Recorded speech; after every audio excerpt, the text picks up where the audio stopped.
the Motovation Podcast, hosted by Laurie Joy Kingwell and Krissy Vann. That's me. And we're taking you on a little off-roading. And every single week, we're going to be joined by our dope friend, Richelle from True Grit Moto. Woo! Hey, I floss. And every week, we are going to ask each other stupid questions, and we're going to answer them. And why, you may ask? Because we can. All right, this is your motivation. Off-road edition. Okay, what is a flop date you've been on? Like a weird, where you're just like, that was a weird date, man. That's a weird one. I'll jump in because this is complicated for me because I've been with my husband since I was a teenager. But I do remember back in the day when we were first dating, I was 16 years old, working at a restaurant. Everyone went out and they decided to go to the bars, and they're like, it'll be fun. Like, we know the people. So you get in. And because it was my first time at a bar, I decided to do all the shots. And I wasn't dating my husband at the time, but I had a major crush on this guy, like huge. And so we go out, and then this other dude's like, yeah, we're going to go bar hop over here. So I go, and that's where things went sideways. Quite literally, I fell over in the bar and there was no recovery from that. And so they deliver me back to stop number one and basically drop me off on Gab's lap because he was like, bigger dude, whatever. And they're like, we've got to carry her home. And so as my dream crush, and keep in mind, this is a teenage girl's dream crush, I puked on his face and down his back in his tucked in shirt. Oh, I know.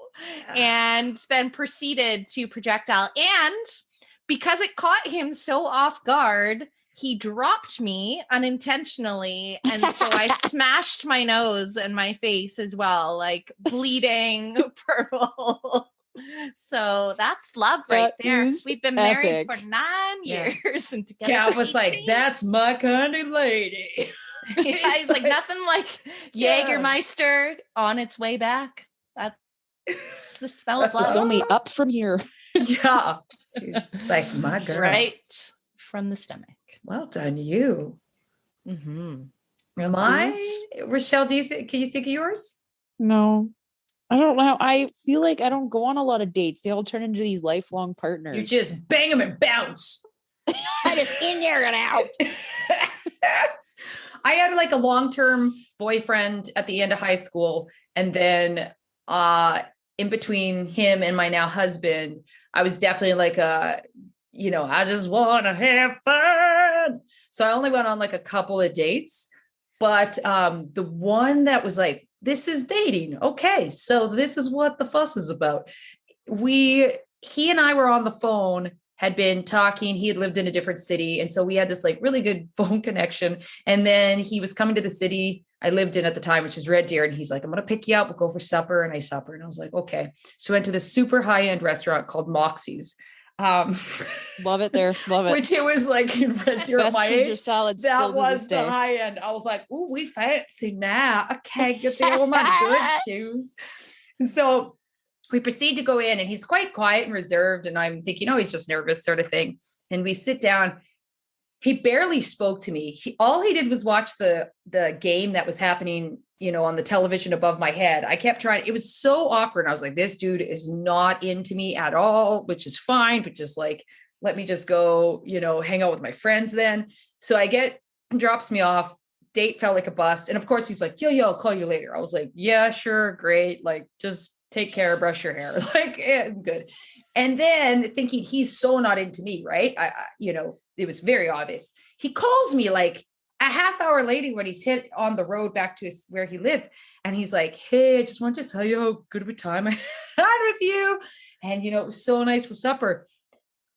And I was like, were we on the same date? And all you did was watch sports. Oh, I watched a little bit. I was like, I outright said to you, do you just want to watch the game? It's like a joke. And you were like, yeah, I kind of do.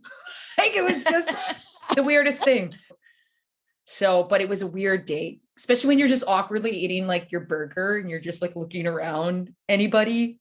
Bueller? Oh, there Bueller, was one anybody? time I remember now, I went on a date with a girl, and yeah, we went to Cactus Club, and I got hot wings, and then I touched my eye. It was not good after that. I was like, we gotta go. I actually cannot see. Back. You're like, excuse me, where's your eye wash station? Full Frank's hot sauce in the eye. I don't even know. It was so bad. There it is. I knew it was there somewhere. Date. Unforgettable. We've been married ever since. all these stories, and we've been married ever since. So what we're telling you, everyone out there, is if you have a real shitty date, 20 years later, it's still going strong. All right, my next question is a good one. If you farted in a car, what's your next move? You just farted. Yeah. What's your next move? What do you do? I'm pretty much always the guy that's like, oh, heads up, heads way up, or down, wherever you might want to get out of the car physically with the head.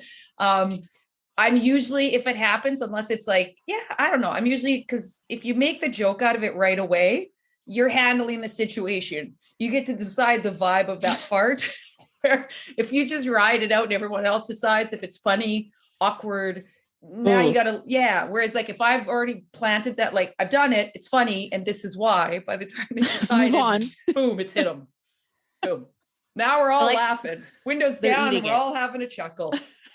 Public relations on that. Very smart move. Crisis PR. That's great. The fart has happened. The only thing I want to say about the fart as well is, as we were, because our mission today was like, hey, each of us come with 5 questions, and we'll see where it goes. And I had so many that popped to my head about farts. And I thought, leave it to me to come with the fart questions. And I'm so glad that you came with a fart question, Richelle. And not only that, first and foremost. Mm-hmm. So congratulations. Thank you. So you're forecasted that there's more questions that are pertaining to farting. Not this time, but they're coming. Can't wait. Like a fart. It's inevitable. Yeah, my approach would depend on the company for sure. So if it's somebody that I'm definitely close enough, I would say nothing and silently feel joy while I wait for the reaction. Like, I'm not going to give them any escape clause with the windows until I see it hit. Yes. And then chuckle and laugh. If it's with people that I'm so comfortable with, definitely a warning for sure. I think that's the courtesy move.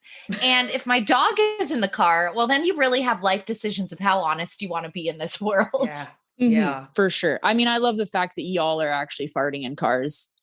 And lots of places. Lots of places. Are you a holder in? Like it depends on your company. Yeah, I hold it in sometimes because I'm like, what if I want to date this person and I don't want to smell like a fart? Oh yeah. Well, that's different. We're not letting ripping on our dates. We're all like, they're picking you up in the car, heading for a nice meal, and you're like, crowd control. That's how I lured them in. Wait till it hits. Wait till it hits, and if your reaction's good, then we are meant know to be. Why I locked the windows, right? I'm just gonna see if they like me for me. Like, I don't know. What do you think of that sound? You like that one? It's amazing. Gotcha. I mean, I like the look on their face when they sort it out for sure. But I'm like, I can't even help but fart anymore. Like, I make one small move and I fart. And so I think my face is often surprised as they are. Cause I'm like, I didn't even expect that. I'm not going to lie. I didn't feel that coming and I didn't know it. I'm so sorry. I got some friends that are extremely gassy and my heart goes out to them because I'm thankfully not a gassy person. So it's not often. Here's the other thing though. I grew up in a family, not my mom. She'd die 1,000 deaths if I clumped her into this room. Not my mother. She's like, I've heard her fart, I think, once in my entire life. But my brother and my dad just let them rip and they grew up that way, or they were always that way. So I almost had like I find farts the funniest thing in the world. But if you're someone that just like lets it rip, because why not? I resent you so much because I just was like, my dad and my brother just went to town at all times. So Dave is like, if he has a fart, he gets a quick look. Like, this isn't going to be the thing, is it? Oh my God. That's the Traumatizing thing. The couples, right? Like, are we there now? I see what's going on. But really, if you're a gaseous person like myself, you can't help it. Yeah, that's what I say. I feel I got some gals that they're, poor things. They just can't. What are they going to do? They'll blow up inside. They will blow up. Not worth the pain. No. There was one time I picked up this vintage mirror from this real sweet lady in Poco. And as I was lifting this mirror to walk away, she was like, "Do you want some help?" And I was like, "No, I got it." And I lifted a mirror, but then there was a pothole and the disruption of the way my leg went. I cracked one off and she looked at me, but it was in towards her garage. And she was just like, "I can't believe you just did that." And I looked back at her like a sad dog. And I was like, "I am so sorry." Mortified. I got one quick story to tell that made me think of this. We were at this like somewhat fast food restaurant, and this woman in front of us in line, this was only a couple of years ago, she let the most enormous fart go. And she didn't break stride. She didn't look around. I don't even think she was embarrassed. And Dave and I looked at each other in just disbelief and shock. And then also like we got to get out of here because we're going to lose our shit laughing. And then you feel rude. But mostly like there's no way we're going to now go and order and eat a meal in the same vicinity that someone just pooped their pants. But it was one of those things where you walked out and we're just like, what? Like it was huge. Like it wasn't like we just heard it. It was like the restaurant next door rumbled. Like it was intense. It's beautiful. Gosh. Yeah. I slow clapped. Just wanted to pretend like it never happened. Man, oh man. Yeah. Amazing. You just went off-roading with the Motovation Podcast, hosted by Laurie Joy Kingwell and myself, Krissy Vann. And of course, a special thank you to Richelle from True Get Moto. Whoop, boss it. Never miss an episode by hitting like or subscribe. Connect with us on Instagram at Motovation Podcast and visit our website at themotovation.com. And in the meantime, full tanks, full throttle. I think this is good though. It's like healthy, like people will be like, "Oh my God, I don't floss." Well, it's going to be so hard not to laugh to get through this intro.